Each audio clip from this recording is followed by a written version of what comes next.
आपला महाराष्ट्र यूट्यूब चॅनलमध्ये आपले स्वागत आहे। उदगीर तालुक्यातील 100 कोटी गौण खनिज घोटाळ्याची चौकशी करा। सोमनाथपूर येथील गायरान जमिनीवर भूमाफियाने ताबा मिळवून बेकायदेशीरपणे टाकून करोडो रुपयाची जमा करत आहेत। अशी जमीन तात्काळ शासनाने परत घेऊन ही जमीन गरजूंना द्या।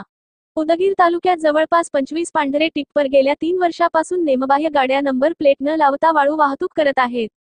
अशा वाळू माफेवर कारवाई करा। तत्कालीन तहसीलदार गोरे, मंडळाधिकारी हिवरे जाधव, तलाठी कांबळे यांच्या 3 वर्षाच्या कार्यकाळातील चौकशी करून त्यांच्यावर मोका अंतर्गत गुन्हे दाखल करा। तहसीलमध्ये लावलेल्या गाड्या त्यांच्यावर कार्यवाही न करता कोणत्या नियमाला सोडले या जबाबदार धरून दोषींना बडतर्फ करा। अशा विविध बघण्यासाठी बहुजन विकास अभियान लाक्षणिक निदर्शने करून निषेध नोंदवला न्यायाची मागणी केली। यावेळी बहुजन विकास अभियानाचे प्रणेते अभियान प्रमुख संजय कुमार, मानसिंग पवार, संजय राठोड, लक्ष्मण आडे, राजकुमार गाथाडे, नरसिंग गुरमे, अमोल सूर्यवंशी, रवी डोंगरे, अंबादास पाटील, शेख सय्यद, गोरख वाघमारे, आकाश पाटील, राजकुमार कारभारी आदी उपस्थित होते। गेल्या 6 महिन्यापासून आम्ही बहुजन विकास अभियानच्या वतीने उदगीर तालुक्यातील 100 कोटी गौण खनिज घोटाळ्याची चौकशी करा, सोमनाथपुरातील गायरान जमिनी भूमाफियांनी ताब्यात घेऊन त्या जमिनीवर नेमबाह्य प्लॉटिंग टाकून करोडो रुपये कमवत आहेत, या जमिनी ताब्यात घ्या, वाळू माफियाचा हौदच थांबवा। गेल्या अनेक दिवसापासून बिना नंबरचे टिप्पर उदगीर शहरामध्ये वाळू माफिया करत असताना त्या वाळू माफियावर कारवाई होत नाही, ही कारवाई करा। तत्कालीन तहसीलदार गोरे असतील, मंडळाधिकारी हिवरे असतील, जाधव असतील, तलाठी कांबळे असतील, यांच्या मार्फत चौकशी करा।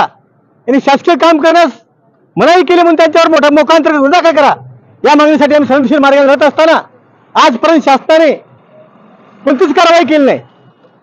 आम्ही आज मागणी करतो त्याच्या आमच्या सर्वांच्या वतीने आज निदर्शने करून, लाक्षणिक निदर्शने करून की कारवाई कधी करणार, भूमाफियावर कारवाई कधी करणार, तहसीलदारावर कारवाई कधी करणार।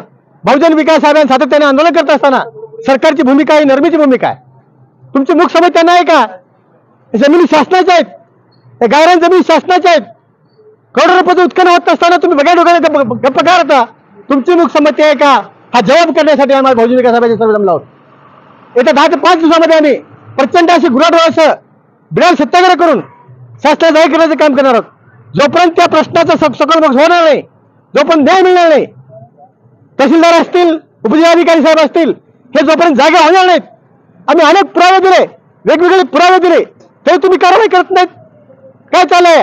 हा सर्व अन्याय कारभार आहे, हा सर्व भ्रष्टाचार खतपाणी घालायचा कारभार आहे।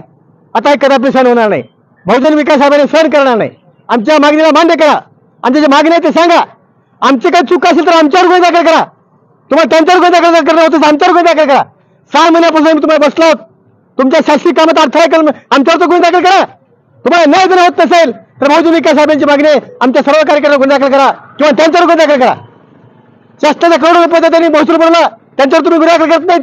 करोडोची मालमत्ता त्यांनी जमा केली, त्याच्यावर गुन्हे दाखल करत नाहीत। अरे मनाला विकणारा माणूस 10 वर्षामध्ये करोडोची बिल्डिंग घेतो, निडेमध्ये 2-2 प्लॉट घेतो, त्याच्यावर कारवाई होत नाही। हा सर्व सक्षम झाला पाहिजे, बहुजन विकास अभियानाची मागणी आहे। जोपर्यंत आमच्या सर्व मागण्या मान्य होणार नाहीत, आम्हाला न्याय मिळणार नाही, तोपर्यंत बहुजन विकास अभियान या आंदोलनातून आज कदापि मागे सांगितलं। जय हिंद।